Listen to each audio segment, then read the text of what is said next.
자, 오늘 하나님 말씀 창세기 23장 19절부터 20절까지 말씀입니다. 그 후에 아브라함이 그 아내 사라를 가나안 땅 마므레 앞 막벨라 밭 굴에 장사하였더라. 마므레는 곧 헤브론이라. 이와 같이 그 밭과 거기에 속한 굴이 해쪽 속으로부터 아브라함이 매장할 소유지로 확정되었더라. 아멘. 무덤 하나쯤은 우리가 다 준비하고 사는 사람들이 돼야 되겠다. 제가 우리 교회는 태어날 때부터 노인 돌아가시는 나이까지 이렇게 쭉 전반적으로 다 고록으로 나이가 분포되어 있기 때문에 어린아이들이나 학생들 이렇게 생각도 많이 하지만은 연세 드신 분들이 나이가 들면 무덤도 좀 많이 생각을 해줘야 되겠다는 생각이 들었거든요. 오래전부터 그런 생각이 들었는데 어떻게 준비를 할 수가 없는 거예요. 돈이 있어도 못하는 거예요. 왜냐하면 요즘에는 그게 법이 바뀌어가지고 엄청 힘들어요. 이게 그 묘지를 만든다는 게 엄청 힘듭니다. 옛날 같지가 않아요.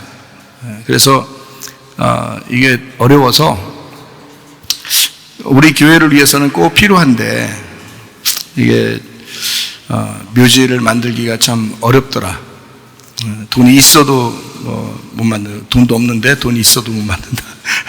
그런 처지가 돼서 어떻게 하나 고민을 많이 하고 있거든요. 그런데 이번에 좀 좋은 소식이 좀 있어서 여러분과 함께 또 그것도 좀 나누고 그러려고 합니다. 교회가 이전이 됐죠. 저희들 교회가 이전이 되면서 학교를 이렇게 새로 마련을 했습니다. 그러다 보니까 거기에 들어가는 돈들이 상당히 많아요. 한두 푼 들어가는 게 아니고 굉장히 많이 들어갑니다. 예전에는 교회 건물들을 이렇게 매입을 할 때 보통 대출 없이는 매입하기가 참 힘든 시대잖아요. 그때가. 또 우리 교회 같은 경우는 처음부터 돈이 있어서 교회를 시작한 그런 교회도 아니고, 또 성도들이 교회에 아주 무슨 굵직굵직한 사업을 해서 돈이 많은 어떤 사람이 있어가지고 교회를 담당하거나 이런 사람이 있는 것도 아니고, 참 쉽지 않은 그런, 재정적으로는 쉽지 않은 그런 교회예요, 사실은. 그럼에도 불구하고 교회가 선교하는 것하고 구제하는 거 상당히 많이 했죠. 다른 나라에도 학교도 많이 세우고 또 교회도 많이 세우고 우물도 많이 파고 그렇게 참 자랑스럽게 그래도 우리 교회가 유지하면서 해왔습니다. 그러면서도 우리 교회가 늘 이렇게 빚이 있어서 사랑의 빚 외에는 지지 말라고 했는데 이게 빚 때문에 아주 늘 골치 아프더라고요. 저만 골치 아픈 게 아니라 사실 교회에 관심을 갖고 계속 교회를 매일 나오는 사람들은 사실 그게 골치 아픈 문제거든요. 근데 그냥 교회 한 번씩 이렇게 일요일에 한 번씩 이렇게 나오는 사람들한테는 골치 아픈 일은 아니에요. 그런가 보다 그러지. 그런데 매일 교회 같이 있고 생활하는 사람들한테는 이게 굉장히 골칫거리라고요. 이게 빚이라고 하는 게 매달마다 이자가 나간다고 생각하면 이거 보통 골칫거리가 아니죠. 근데 저희들 뿐만이 아니라 지금 전 세계적으로 대출을 받고 이자 문제 때문에 지금 몸서리를 치는 교회들도 많고, 그런 사람들이 지금 굉장히 많죠. 그래서 저희 교회 같은 경우는, 대출을 좀 이렇게 해결도 해야 되고, 또 좀 건물도 좀 새롭게 이렇게 해야 되겠다라고 예전부터 상의를 했거든요. 집사님들하고 상의하고 그랬는데, 이게 몇 년 동안 안 팔리는 거예요. 교회도 안 팔리고 정리도 안 되고 이러니까 그냥 포기하자. 그냥 이대로 그냥 가는가 보다. 그래도 이자 정도 갚는 거야 갚으면서 가면 되는 거지. 이렇게 생각을 하고 진행을 하고 있는 중이었는데 작년에 갑자기 그냥 예상치 못하게 빨리 진행이 돼서 불과 한두 달 만에 모든 것이 다 정리가 될 정도로 몰아가셨습니다. 중개업자도 잘 만나고, 그리고 안 팔려고 했던 건물 업주도 판다고 우리한테 꼭 판다고 이렇게 얘기가 나오고, 그리고 그 사람이 이제 그 원래 건물 시세보다 그 당시에는, 지금은 뭐 가격이 어떤지 모르겠어요. 근데 그 당시에는 이제 그게 7억 5천짜리 건물이었는데 그렇게 이제 옛날에 내놨었대요.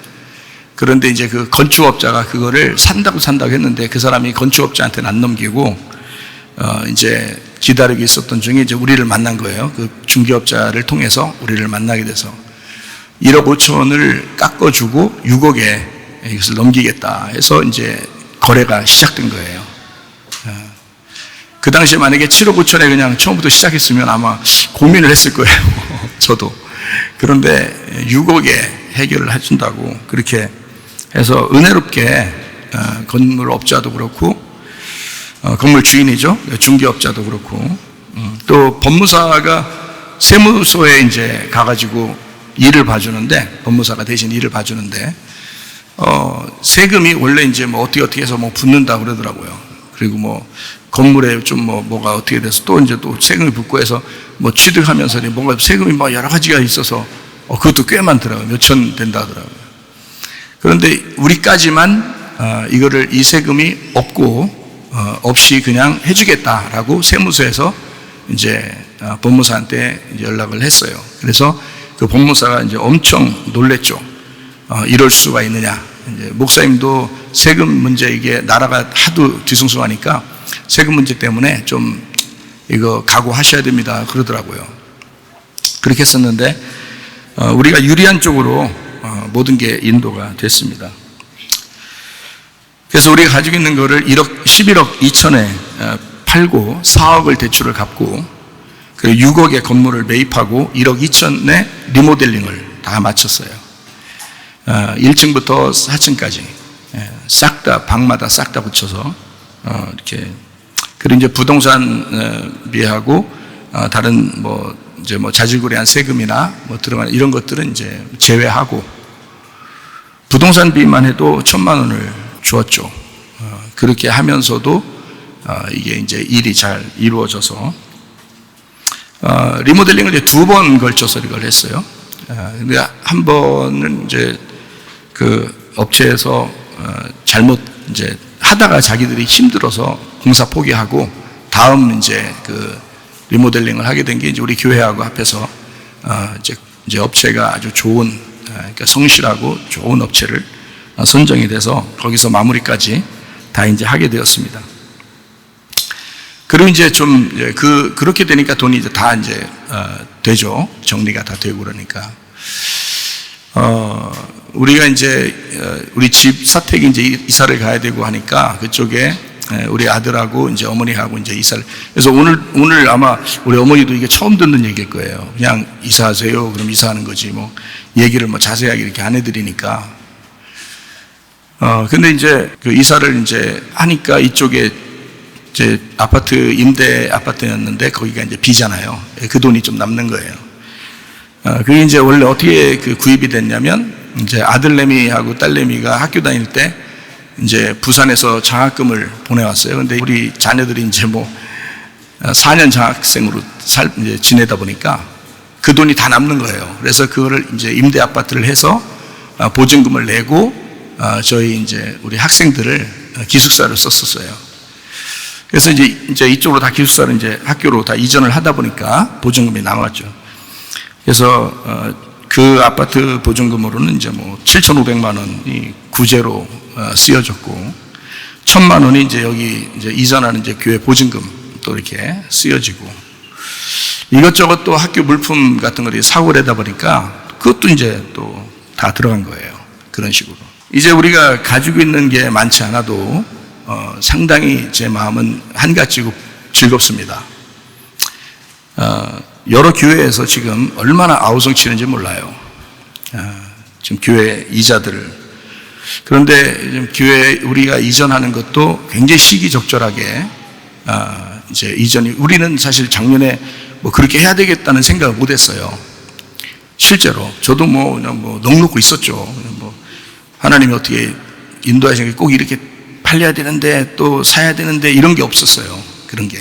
왜냐하면 하도 몇 년 동안 아무 소식이 없으니까, 그러니까 생각 안 하고 그대로 가야 되겠구나라고 생각하고 있었는데, 갑자기 막 팔린 거 한두 달 만에. 그런데 끝나고 나니까 우리가 다 정리하고 리모델링까지 싹 이제 하니까 세계적으로 이자가 금리가 막 올라가면서 이제 대출 받은 사람들은 막 굉장히 그러니까 하나님이 우리가 생각하지 못한 것도 하나님이 먼저 아실 거 아니에요.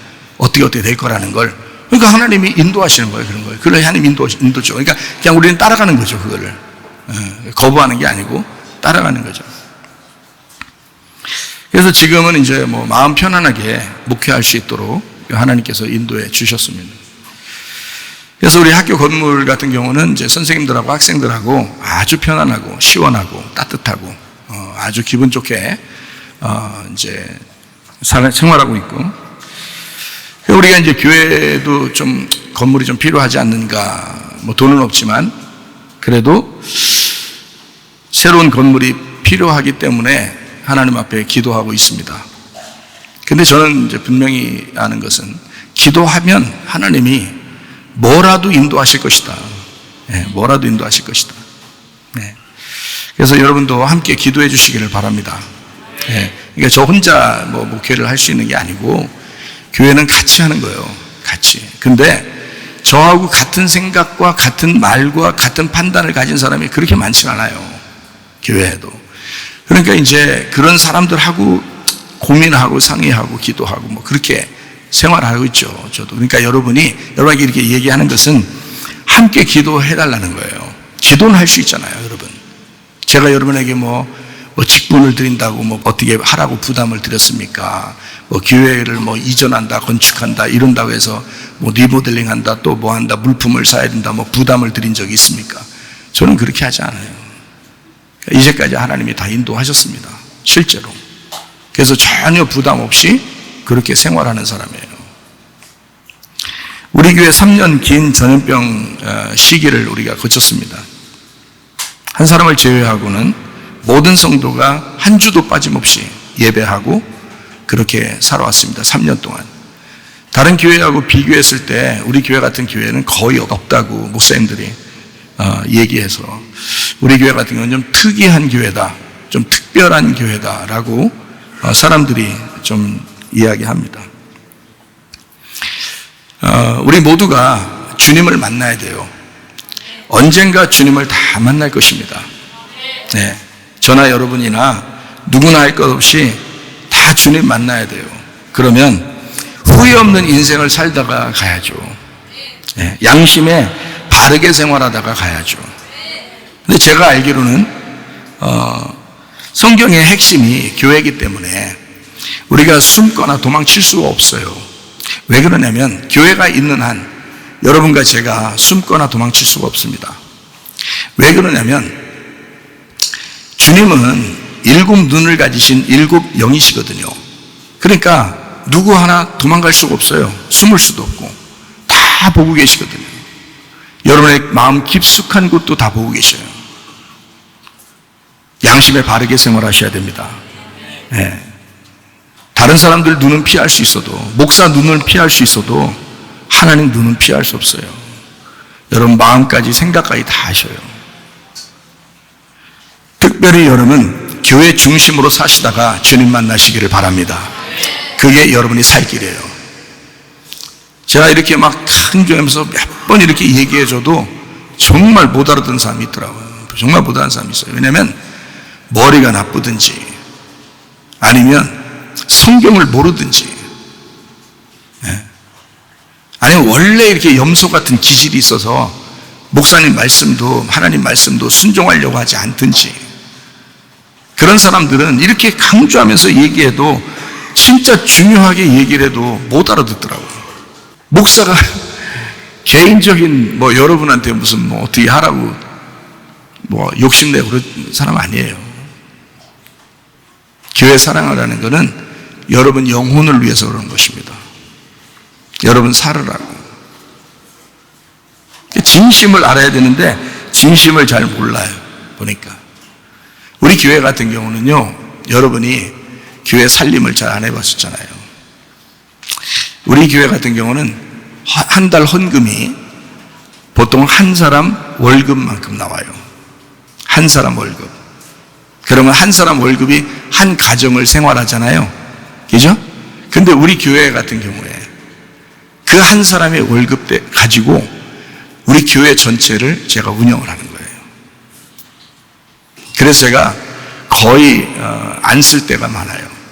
제가 돈이 없으면 안 쓰는 거니까. 세금 내야죠. 교회 운영해야죠. 선교와 구제도 해야 되죠. 때때로 누가 요청하고 얘기하면. 학교 살림도 교회 살림도 같이 해야 되죠. 거기다가 목회자도 먹는 것도 먹어야 되죠.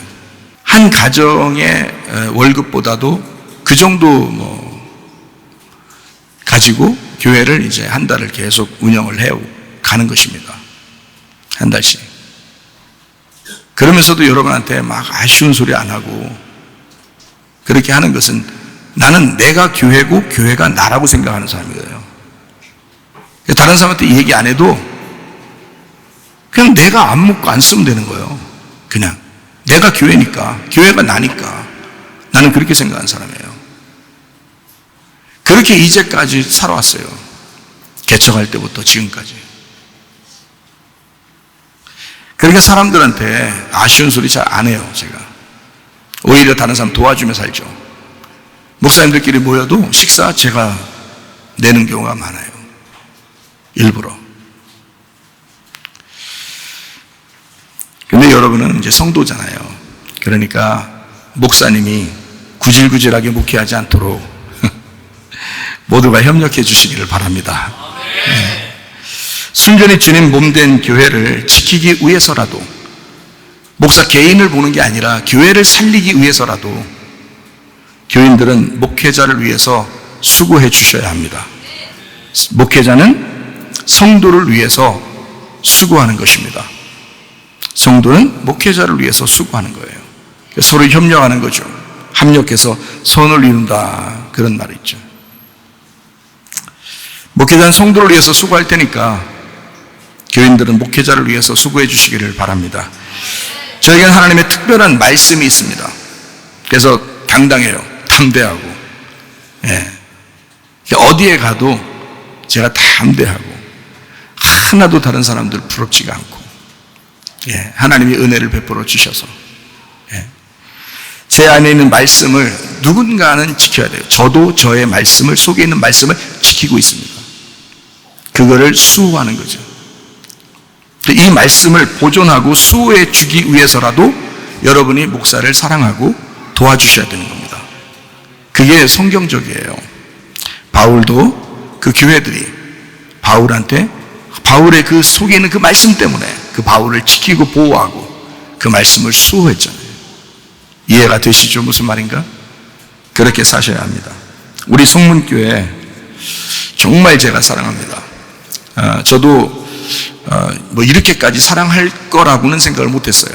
예전에 우리 아버지가 목회하실 때 참 우리 아버지가 목숨 걸고 성도들 사랑하고 교회를 하시더라고요.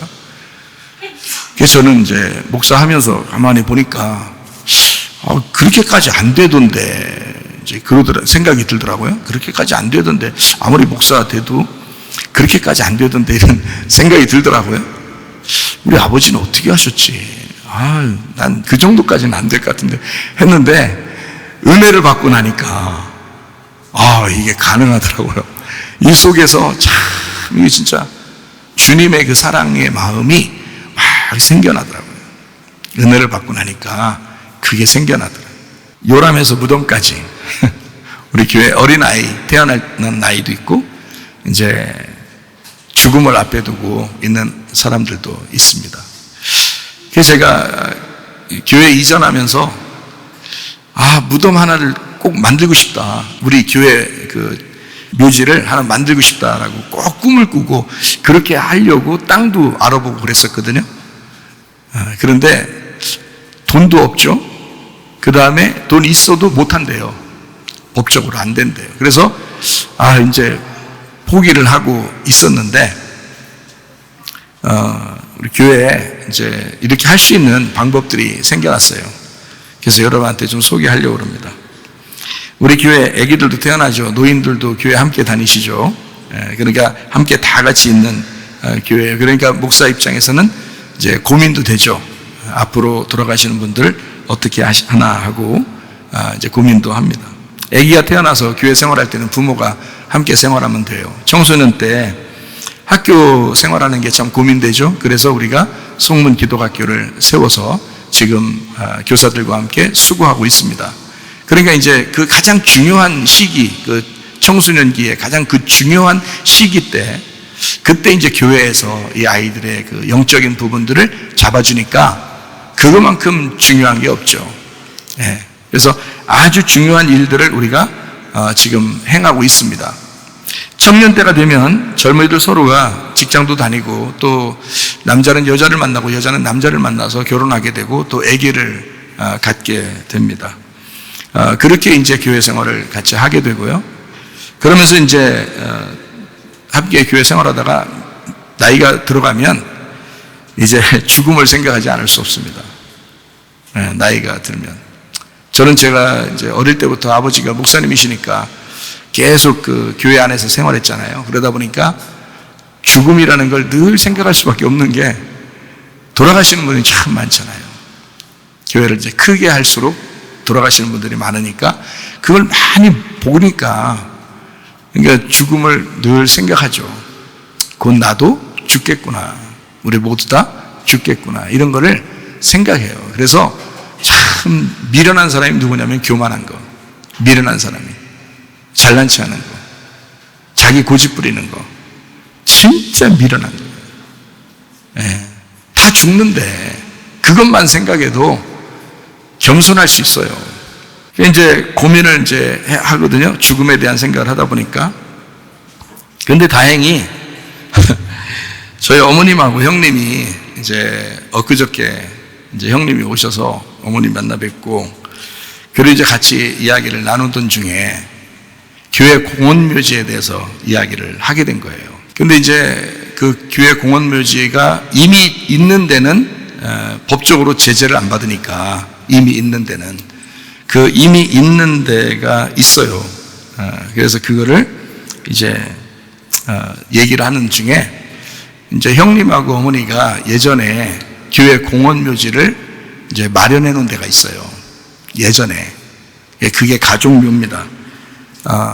가족들이 이제 죽으면 그쪽으로 들어가려고 가족묘를 만든 거거든요. 근데 이제 어머니하고 형님이 같이 뭐 동조해 주셔야 저도 혼자 막 이렇게 뭐 이렇게 합시다. 뭐 우리 성문교회 뭐 성도들을 위해서 이렇게 하면 좋겠습니다라고 저 혼자 막 얘기하면 아유 잘못하면 또 야단 맞을까봐 그래서 얘기를 못 하고 있는데 얘기를 먼저 꺼내면서 이런 얘기를 하는 거예요. 그러면서 이제 형님하고 이제 어머니가 성문교회를 위해서 가족묘를 헌납하기로 했습니다. 그곳은 이제 예산 교회가 그 교회 공원묘지로 만들어가지고 있는 교회 공원묘지니까 뭐 어떻게 뭐 나라에서 사사로 이렇게 하는 데가 아니고 이렇게 잘 꾸며져 있는 그런 장소인데 거기에 저희 아버님 최봉구 목사님이 거기에 이제 지금 묻혀 계십니다. 그리고 저희 가족들 장지이기도 하고요. 근데 이제 그쪽에 한쪽을 갖다가 교회 묘원으로 만들어가지고 잘 정리해서 교회 성문교회 이제 직분자들 또는 연로하신 분들이 이제 돌아가시게 되면 갑자기 돌아가시면 시에서나 나라에서 공원묘지를 하는 데는 뭐 이게 이게 기간이 정해져 있더라고요. 그리고 또 뭐 사람들이 안 찾아오거나 돈을 안 내거나 뭐 이러면 그게 이제 월세 개념 같이 돼가지고 안 하면 이제 그 뭐 뼈도 없애버리기도 하고 버리기도 하고 아마 그렇게 하는가 봐요. 불안하잖아요. 그러면 우리 교회 열심히 다녔는데 좀 영구적으로 자손들이 좀 찾아와서 거기서 예배도 드리고 좀 우리 아버지 어머니가 또 우리 할아버지 할머니가 여기 계시다 뭐 이런 좀 그런 장소가 있었으면 좋겠다. 제가 왜 그렇게 생각을 또 하게 됐냐면 저희 그 친구 목사님네 그 아버님이 이제 돌아가셔서 이제 장례를 치러서 묘원에 갔거든요. 국립묘지에 갔는데 이게 화장해가지고 이렇게 놓더라고요. 근데 그분이 장로님이에요. 그 목사님 아버님이 장로님인데 단지를 이렇게 지그재그로 해가지고 이렇게 놓더라고요. 탁탁 놓는 게. 근데 그분 옆에가 스님인 거예요. 돌아가신 분. 그러니까 예배드리러 갔는데 스님이 옆에서 목탁 치고 있는 거예요. 그러니까 이게 이제 마음이 막 내가 보면서 이건 아니다. 그것도 영구적으로 있는 것도 아니고 뭐 이게 월세 내서 얼마 내면 이제 어느 기간까지 이제 그게 또 계속 이제 다시 계약하고 해서 그렇게 있는 걸 하더라고요. 그런 얘기 딱 들으니까 저는 우리 교회 성도들을 사랑하니까 이건 아닌 것 같은데 생각이 들더라고요. 그래서 우리 교회 다니시는 분들은 요거를 성문교회를 묘원을 만들어 가지고 거기다 했으면 좋겠다 해서 땅을 알아보기도 했고 실제로 그렇게 법적으로도 알아보고 했는데 그게 안 되더라고요. 그래서 이번에 고민하던 것이 해결이 됐어요. 예, 땅이 이렇게 어느 정도 이렇게 있으니까 거기에 이제 화장하셔서 이렇게 들어가면 순서대로 딱딱딱 이렇게 있을 수 있도록 이렇게 잘 이렇게 비석 같은 거, 그 비석이야 뭐 자기들 식구들이 만들어 주겠죠 뭘. 이렇게 해가지고 이렇게 만드는 건. 그렇게 하면은 이제 자손들이 찾아오기도 하고 또 죽기도 하고 하니까 그렇게 하면 좋겠다. 아브라함이 자기 아내 사라를 장사하기 위해서 준비했던 땅이 있습니다. 그 땅이 어디냐면 가나안 땅, 마므레 앞 막벨라 굴. 이제 거기가 장지거든요. 아브라함의 장지. 그 가족묘입니다. 지금 우리 성문교회에도 필요했거든요. 근데 그렇게 우리가 하나님께서 우리에게 그 묘를 허락하신 거죠. 사라를 이제 거기다 매장하고 아브라함도 그 무덤에 같이 들어갔어요. 그리고 이삭도 아브라함의 아들 이삭이 있죠. 거기 들어갔어요. 리브가도 거기 들어갔어요. 같은 묘에. 그리고 야곱도 자기를 애굽에 있었을 때 죽었는데 자기를 꼭 자기 아버지, 자기 할아버지의 묘에다 자기를 집어넣어달라라고. 그리고 이제 레아도 거기에 들어갔거든요. 야곱의 첫 번째 아내 레아도. 거기가 이제 어디냐면 막벨라 굴입니다. 거기에다가 이제 무덤 굴 파가지고 이렇게 놓은 건데 거기다가 다 이제 들어가게 된 거예요. 그러면 이제 그 사람들이 그 무덤을, 하나의 무덤을 정해놓고 거기를 아주 사모하거든요. 자기를 꼭 거기다 집어넣어달라고 하면서 지금으로 말하면 거기가 이제 교회 공업묘지가 된 거예요. 거기가 그 가족 공업묘지니까 그렇게 거기다가 꼭 집어넣어달라 사모합니다. 왜 그럴까?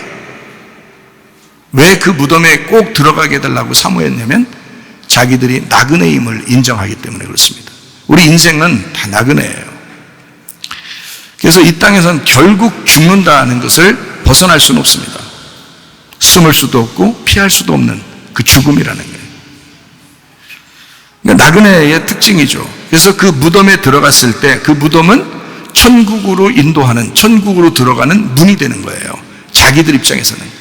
이 땅에서는 죽으러 들어가지만 거기에서는 천국의 문이 돼서 천국으로 들어가는 문이 된 거예요. 그래서 그쪽에 꼭 자기를 집어넣는다는 거예요. 자기 조상은 아브라함과 이삭과 야곱, 자기 조상은 꼭 거기에서 천국으로 갔으니까 자기도 그쪽 무덤에다 집어넣어달라고 그렇게 얘기를 하는 장면들이거든요.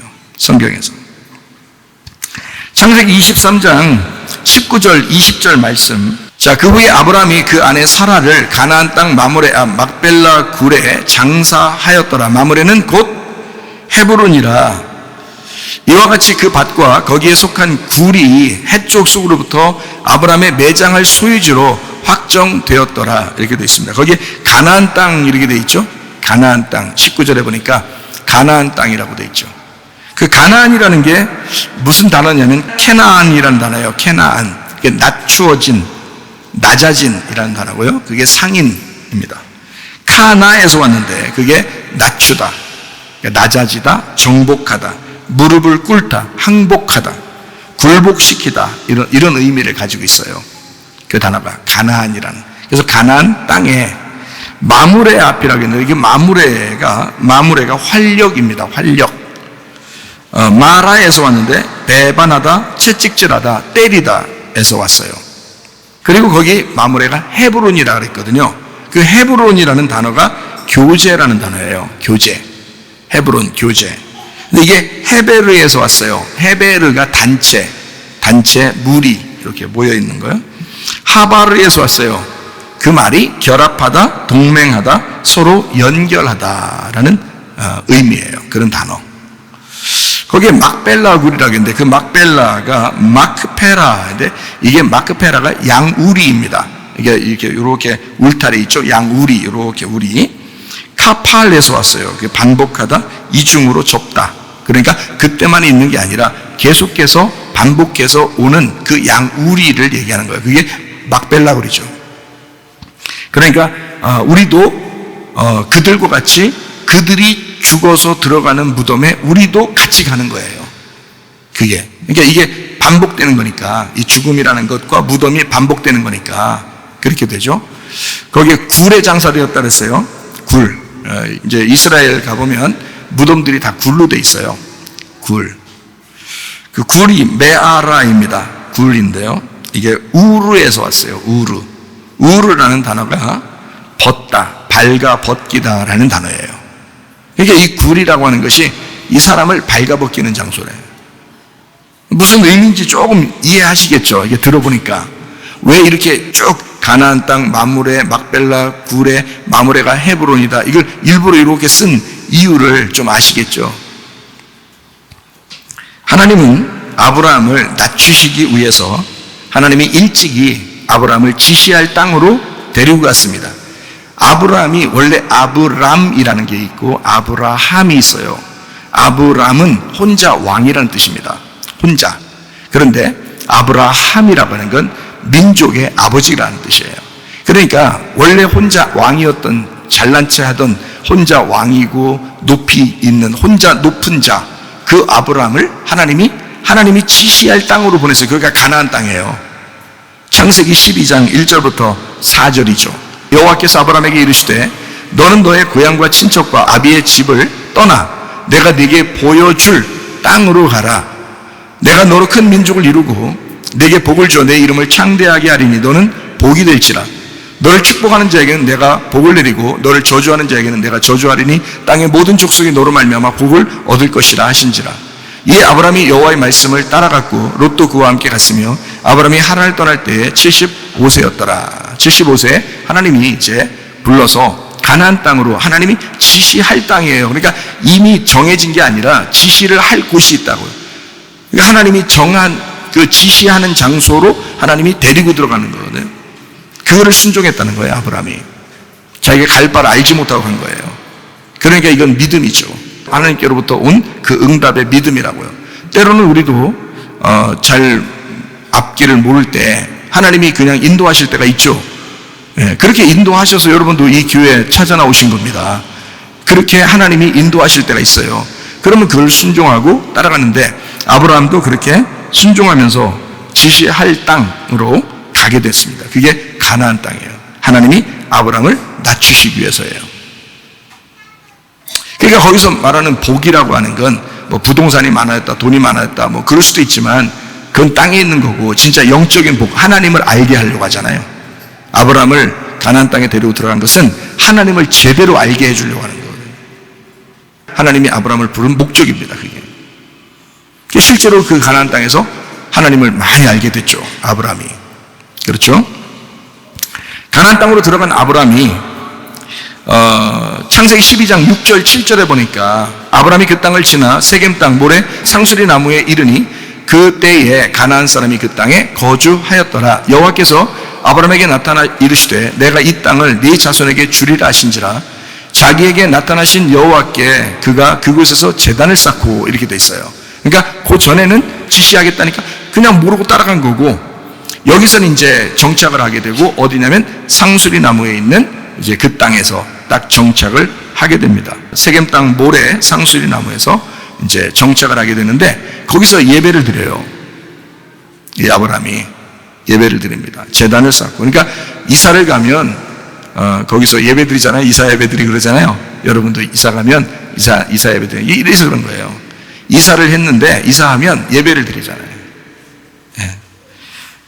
그리고 이제 창세기 12장 8절 9절을 보니까 거기서 어디로 또 옮기냐면 베델 동쪽 산으로 옮겨 장막을 쳤어요. 서쪽은 베델이요 동쪽은 아이라. 그가 그곳에서 여호와께 제단을 쌓고 그랬어요. 또 이사하니까 또 예배드려요. 이사하니까 또 예배드려요. 여호와 이름을 불렀다 이랬습니다. 거기서 이제 이 베델에서 예배를 드리고 창세기 13장에 이제 롯하고 이렇게 결별하게 됩니다. 롯하고요. 결별하고. 그래서 13장 18절 한번 봐요. 이에 아브람이 이제 롯하고 결별하고 난 다음에 아브람이 장막을 옮겨서 이제 또 이사한 거죠. 장막을 옮겨서 헤브론에 있는 마므레 상수리 숲불에 이르러 거주하며 거기서 여호와를 위하여 제단을 쌓았더라. 이렇게 돼 있어요. 그러니까 이게 무덤이 여기 있잖아요. 무덤이 여기 있잖아요. 아브람의 무덤이 여기 있죠. 그러니까 헤브론에 있는 마므레 상수리 나무 그 숲불에 거기에 이제 오게 된 거예요. 그리고 예배를 드립니다. 그 진실한 예배를 거기서 드리게 되는 거예요. 자, 생각해 봐요. 이게 얼마나 특별한 장소인지 여기가요. 갈렙이라고 하는 사람 알죠? 여호수아와 갈렙. 모세 때 여호수아와 갈렙 있죠? 그 갈렙이라는 사람이 헤브론 땅을 달라고 그래요. 헤브론 땅을 자기한테. 여호수아와 갈렙한테 하나님이 이제 모세를 통해서 약속을 해요. 이 사람 둘은 가나안 땅에 꼭 들어가게 될 것이다. 그리고 그 땅이 이 사람들이 주인이 될 것이다. 라고 그 약속을 하거든요. 정탐하고 난 다음에 진짜 믿음을 가지고 있는 사람이기 때문에 여호수아 갈렙을 축복하셔서 이 사람 둘한테는 가나안 땅을 정복하도록 해주겠다. 다른 사람은 다 강해서 죽이고 여호수아 갈렙을 이제 가나안 땅에 이제 들어가도록 만들었는데 그 가나안 땅에 들어가서 갈렙이라는 사람이 땅을 하나 달라고 그래요. 여호수아한테. 여호수아는 이제 모세는 율법을 의미한다면 여호수아는 은혜를 상징하거든요. 그 은혜의 구원의 주님한테 땅을 달라고 그래요. 그 가나안 땅이 주님이거든요. 여호수아가 주인이에요. 거기 정복에 들어갔으니까. 그런데 그 여호수아한테 땅을 달라고 하는데 헤브론 땅을 달라고 그래요. 갈렙이. 참 놀랍죠, 그것도. 우리 한번 성경 볼까요? 민수기 26장 65절. 이는 여호와께서 그들에게 대하여 말씀하시기를 그들이 반드시 광야에서 죽으리라 하셨습니다. 이러므로 여분네의 아들 갈렙과 눈의 아들 여호수아 외에는 한 사람도 남지 아니하였더라 그랬습니다. 민수기 32장 12절. 그러나 그낫 사람 여분네의 아들 갈렙과 눈의 아들 여호수아는 여호와를 온전히 따랐다 하시고 그랬습니다. 신명기 1장 36절. 오직 여분네의 아들 갈렙은 온전히 여호와께 순종하였은즉 그는 그것을 볼 것이요 그가 밟은 땅을 내가 그와 그의 자손에게 주리라 하시고. 그러니까 갈렙은 땅을 약속받은 사람이거든요. 그런데 이 갈렙이 그냥 아무 땅이나 달라고 하지 않고 헤브론 땅을 달라고 한다는 거죠. 문제는. 자, 여호수아 14장 13절. 여호수아가 여분네의 아들 갈렙을 위하여 축복하고 헤브론을 그에게 주어 기업을 삼게 하였다 그랬습니다. 여호수아 15장 13, 14절. 여호와께서 여호수아에게 명령하신 대로 여호수아가 기럇 아르바 곧 헤브론을 유다 자손 중에서 분깃으로 여분네의 아들 갈렙에게 주었으니 아르바는 아낙의 아버지였더라. 갈렙이 거기서 아낙의 소생 그 세 아들 곧 세세와 아히만과 달메를 쫓아내었고 이렇게 돼 있어요. 갈렙은 원래 애굽에서 나올 때부터 원래 이스라엘 사람은 아니에요. 이방인입니다. 네, 이방이에요. 그러니까 외국 사람인 거예요. 그런데 유다 족속의 유다의 지파에 소속됐어요. 그래서 거기에 이제 시민권을 얻은 거예요. 같이 따라 나오면서 갈렙이라는 사람이. 그러니까 마치 이방인 같은 우리들을 말하는 거예요. 죄인 같은 우리들. 갈렙이라는 원래 이름이 똥개입니다. 갈렙이라는 이름이 똥개. 옛날엔 그렇게 이름을 져야 오래 산다 이런 얘기도 있어요. 사람들이 이름을 더럽게 져야 오래 산다, 더럽게 오래 산다 뭐 이렇게 얘기하는 사람들도 있는데 어쨌든 그래서 그런지 모르지만 갈렙이라는 이름이 개똥이고요. 똥개입니다. 개똥, 똥개 같은 건데 개똥, 똥개 이렇게 이름이 그래요. 갈렙이. 그러니까 굉장히 이방인이면서 죄인인 특징을 나타내는 사람이 갈렙이에요. 근데 여호수아와 갈렙 중에서 갈렙이 땅을 얻거든요. 여호수아 갈렙에서. 그래서 여호수아 갈렙한테 땅을 주는데 갈렙이 어느 땅을 달라고 그러면 헤브론 땅을 달라고 그래요. 헤브론 땅을. 헤브론 땅이 원래 뭐 농사짓기 좋아서 그 땅을 달라고 한 게 아니에요. 그냥 헤브론이니까 달라고 한 거예요. 그냥 헤브론이니까. 왜 갈렙은 헤브론 땅을 달라고 그래가지고 그 헤브론 땅에 가서 초대 왕이 됐을까? 그 헤브론 땅의 초대 왕이 갈렙입니다. 여러분, 다윗 나오기 전에 한참 전의 사람이에요. 갈렙이. 거기에 헤브론 땅의 주인이 갈렙이에요. 갈렙이 된 거라고. 그러니까 그 갈렙은 헤브론 땅을 왜 그랬을까? 거기에 아브라함과 이삭과 야곱의 무덤이 있다고요. 거기에. 그 엄청난 축복인 거예요. 그거를 갈렙이 듣고 아는 거예요. 왜냐하면 이 사람은 원래 외국인인데 이스라엘 백성의 족속 가운데 시민권으로서 들어왔더니 거기에 이 사람들의 조상이 아브라함과 이삭과 야곱이야. 근데 그들이 어디에 묻혀 있냐면 헤브론 땅에 묻혀 있는 거야. 그 땅 달라는 거야, 자기한테. 참 놀랍죠? 놀랍습니다. 갈렙이라는 사람은 대단한 믿음을 가졌어요. 다윗 알죠? 다윗 왕하면 다윗 왕이잖아요. 왕하면 사무엘하 2장 1절부터 4절을 보겠어요. 그 후에 다윗이 여호와께 여쭈어 이르되 내가 유다 한 성읍으로 올라가리까 여호와께서 이르시되 올라가라. 다윗이 아뢰되 어디로 갑니까? 이르시되 헤브론으로 갈지니라. 다윗이 그의 두 아내 이스라엘 여인 아히노암과 갈멜 사람 나발의 아내였던 아비가일을 데리고 그리로 올라갈 때에 또 자기와 함께한 추종자들과 그들의 가족들을 다윗이 다 데리고 올라가서 헤브론 갓 성읍에 살게 하니라. 유다 사람들이 와서 거기서 다윗에게 기름을 부어 유다 족속의 왕으로 삼았더라. 다윗이 처음 왕이 된 게 예루살렘이 아니에요. 헤브론 땅입니다. 헤브론에서 왕이 돼서 거기서 몇 년을 통치해요. 왕으로 삼았더라. 어떤 사람이 다윗에게 말하 이르되 사울을 장사한 사람은 길랏 야벳 사람들이니라. 이런 식으로 이제 거기에 써 있잖아요. 그러니까 다윗이 하나님과의 그 예배의 장소, 헤브론이 교제라는 뜻이거든요. 교제. 연결되고 결합되었다. 헤브론, 동맹하다, 연결됐다. 하나님하고 우리가 원래 떨어졌는데 아담과 하와 때부터 떨어져 있었는데 하나님과 우리가 연결되었다. 그래서 함께 연결돼서 모여있는 이 헤브론 땅, 그게 예배의 장소거든요. 근데 다윗은 그걸 아는 거예요. 갈렙도 그걸 아는 거예요. 그래서 갈렙이 그 땅 달라고 했던 거야. 예배 성공하려고. 다윗도 그 땅 달라고. 다윗 하나님께 나 어디서 왕 되면 좋겠어요. 사울은 죽고 다윗이 왕이 돼야 되는데 어디서 왕이 돼야 돼? 어느 장소 가서 아무 데서나 왕이 될 수는 없는 거고. 근데 하나님께서 어떻게 하면 헤브론으로 가서 왕이 되라. 근데 원래 헤브론 땅이 주인이 갈렙이고 그 갈렙이라는 사람이 거기 헤브론 땅의 초대 왕이거든요. 이해가 돼요? 거기에서 다윗이 왕이 되는 거예요. 그게 예배 장소이기 때문에 그렇습니다. 근데 그 장소가 아브라함과 이삭과 야곱의 무덤 있는 장소라고요. 무덤이라는 건 뭐예요? 이 땅에서 아브라함과 이삭과 야곱은 영원히 그 땅에 묻혀 있는 거라고. 거기에 언제나 거기 있는 거라고요. 무슨 말인지 알겠어요? 이 땅에 하나님이 그 아브라함을 부르시고 축복하셔서 살게 하는 그 몸, 그 축복의 땅, 그게 헤브론 땅이에요. 거기에 영원히 있어야 되니까. 그거를 갈렙이 받은 거예요. 예배 성공하게. 굉장히 특별한 장소입니다. 그래서 이 헤브론이라고 하는 건 마므레라고도 하고 거기서 예배의 활력을 주시고 예배의 활력은 주님의 채찍질 당하심에서 온다는 사실을 알려주시는 것. 양우리인 막벨라에서 우리는 벌거벗은 에덴 동산을 바라보고 거기가 예배의 장소였구나 라고 하는 것을 깨닫게 되는 거죠. 막벨라 굴 거기서. 우리에게 있어서 죽음은 끝이 아닙니다. 또 다른 시작이라고 그럽니다. 그래서 그게 어디서 그런 말이 나왔을까요? 바로 이 막벨라 굴에서 나오는 거예요. 거기는 죽음이었지만 거기가 천국으로 가는 문이었기 때문에 그렇습니다. 성경의 가르침은 그래서 죽음이 곧 부활이다라고 하는 거예요. 예수님이 죽어서 무덤에 묻히죠. 거기도 굴입니다. 그 무덤에 묻히는데 거기가 부활의 장소잖아요. 예수님이 그 무덤에 들어간 그 장소가 부활의 장소였다고요. 그러니까 죽음은 곧 부활이었다는 거예요. 그거를 예수님도 증명해 내신 거죠. 그거를 이제 아브라함에게 하나님께서 알려주셔서 그 아브라함이 사라를 거기다 묻고 자기도 거기다 묻혀달라고 하고요. 그리고 이삭도 거기다 묻히고 리브가도 거기다 묻혀달라고 하고요. 예.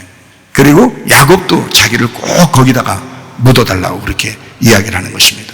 천국에 이르는 문이었기 때문에 그렇다. 우리에게 있어서 죽음은 끝이 아니고 또 다른 시작이기 때문에 그 말이 뭐냐면 여기 헤브론, 가나안, 마므레, 헤브론, 막벨라, 굴 여기에 단어에 다 들어있는 이야기들이에요. 여기에 보면 마므레라고 하는 게 활력이고 채찍질하고 때리고 뭐 이런 얘기들이 있죠. 그리고 굴이라는 메아라라는 말이 우루, 벗다, 벌거벗기다에서 나온, 그래서 굴에 들어가면 다 벌거벗겨지는 거야. 그 말이 무슨 말이냐면 이런 이야기예요. 아기가 벌거벗고 태어나죠. 이제 옷 입고 태어난 애 못 봤죠. 저는 못 봤는데 여러분 옷 입고 태어난 애는 못 봤죠. 옷 다 벗고 태어나죠. 네. 발가 벗겨지는 거예요. 그게 굴이에요. 막벨라 굴 할 때 그 굴, 거기는 발가 벗겨지는 곳이란 말이에요. 아기가 발가 벗겨서 태어나듯이 에덴 동산의 창조의 질서로 새롭게 들어가는 곳, 그게 굴이라고요. 그게 무덤이라고요. 그러니까 여러분이 무덤에 갈 때 죽음이라고 하는 게 무서운 게 아니라 죽음은 이 세상에서 가장 깨끗하고 가장 고결한 장소가 죽음이라는 거예요. 그 죽음은 발가 벗겨지는, 나를 발가 벗기는 곳이란 말이에요. 가장 깨끗하고 가장 거룩한 장소. 이 땅에서 가장 거룩해지는 순간, 그것이 바로 죽음입니다. 모든 것 벌거 벗어놓고 하늘나라 소망하며 고향으로 돌아가는 장소, 그거를 막벨라 굴, 무덤이라고 그러는 것입니다. 성경에서 말하는 이 세상에서 죽음만큼 가장 고상하고 고귀한 것은 없을 것입니다. 가장 깨끗하고 순결하게 돌아가는 곳, 그 무덤 하나쯤 우리가 준비해야 되지 않겠나. 그래서 여러분과 저는 아브라함이 살아있을 때 그 무덤을 준비했던 것처럼 여러분과 저도 이 땅에서 하늘나라 소망 바라보면서 무덤 하나쯤은 준비해 놓고 사셔야 되지 않겠나. 그러면 여러분 이 땅에 소망 사라지죠. 나그네로서의 인생을 주님 앞에 드리고 싶어지죠. 그리고 주를 위해서 살다 가고 싶어지죠. 그러니 이 땅에 사는 동안 가장 후회 없는, 가장 양심에 바르고 깨끗하고 가장 고결하고 고상한 그런 인생을 살다가 주님 만나겠죠. 그러므로 여러분과 저는 이렇게 주님 앞에 순결한 주님의 신부로 살다가 주님 만나시기를 바랍니다. 우리 하나님 아버지의 사랑과 은혜를 감사를 드립니다. 하나님, 무덤을 그렇게 사모했던 믿음의 선조들처럼 우리도 하나님 이 땅에서 나그네로서 하나님 무덤을 그리워하며 천국의 문에 이를 수 있도록 하나님 우리가 하늘 소망 바라보며 살아가다가 주님 만나게 도와주시옵소서. 예수님 귀하신 이름 받들어 기도 올리옵나이다. 아멘.